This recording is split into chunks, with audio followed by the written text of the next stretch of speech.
To finish, we have Benjamin James. Benjamin James, 1999, behind the caretaker's house, Rachel Bowen, and my favourite, it felt strange.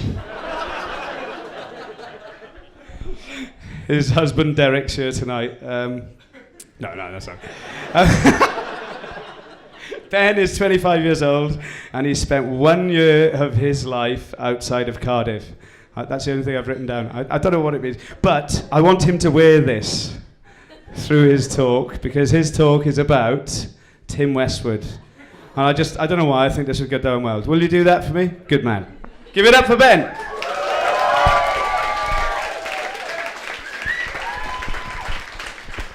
Funny thing is, my mum's here tonight, so I'm right, let's go. So every great person starts with their dad. That man in the middle, that's Bill Westwood. That's Tim Westwood's dad. He was the 36th Bishop of Peterborough, an Anglican priest. I call those people with him the Dirty Deacons. They're his rap group. And that's Tim Westwood in the middle, in the red. He's with the D12, the Dirty Dozen, the original Dirty Dozen. How does one man, a reverend, the Bishop of Anglican, give birth to Tim Westwood? That I don't know, but it's what I'm going to explore in this talk. Tim Westwood is a hero of mine. I grew up listening to his radio show. That with the moustache, that's him in 1983. That was 30 years ago. My sister's 19. He's had a longer radio career than my sister has been alive. I'm 25. He's been on the radio since 1983, probably before that, and he's still the fucking king. That's him now. That's him rolling out of One Extra after he's been sacked and replaced by Charlie Sloth. He's the king. Look at him. He's happy. He's loving life. He doesn't give a shit what you think, and he's still rocking the radio every day in your ears. He's been at the top of his game for so long. This is criticism for Tim. Someone said he thought he had a physical or mental disability. That's a bit harsh. He's a character that's derided by everybody, but I just accuse that for enthusiasm. He's happy to be on the radio. He loves his job. Even David Cameron's kicking the boot in. That's what he thinks. He's not happy about it at all. And then him in the green cap, that's him. He's 55. How can a 55-year-old man dress like that? Someone tell me. I'm 25. I wouldn't dress like that. I wear chinos with trainers. That's far enough, as he pointed out. That's fine. But Westwood ain't happy. How are you going to play the big dog like that, as he calls himself? So my love affair grew with Tim Westwood when I was about 12, 13 years old. I started liking hip-hop. My first album I think I bought was Old Dirty Bastards Return to the 36 Chambers, a seminal hip-hop album.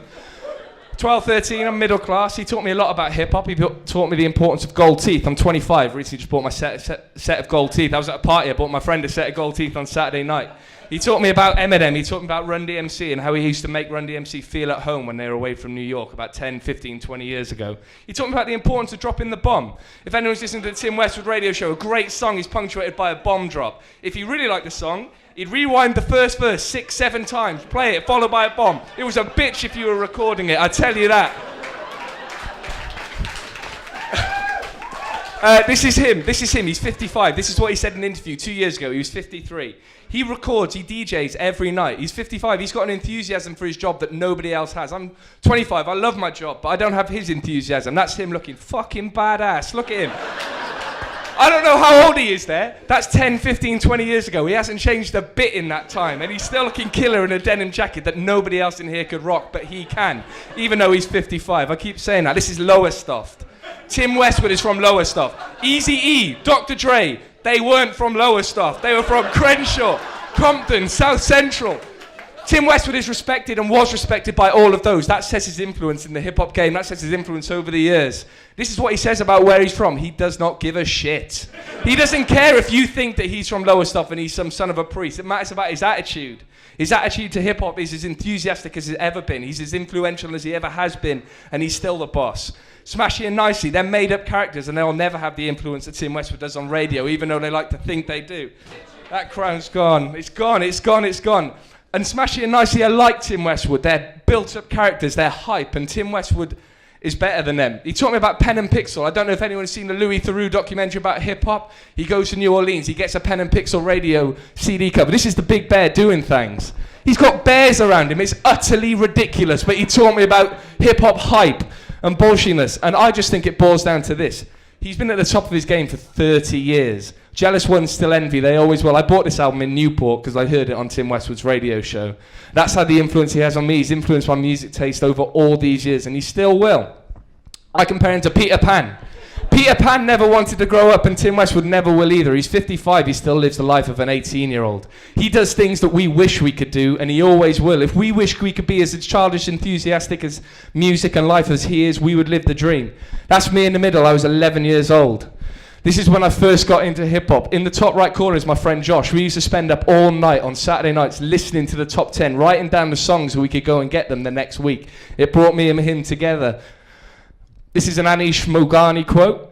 Tim Westwood is something. He always was something. He always will be something to people. That's what we wish we were. That's what we wish we could do. He does it every day. He's still doing it. He's been sacked from Radio 1. He's going on to Global. They don't give a shit. They're taking him on because he's king. And even if you don't like him, this picture will make you like him. It's him feeding a fucking lamb. He doesn't give a shit what you think.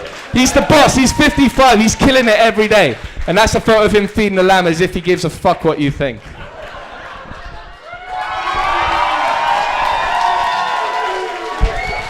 Awesome.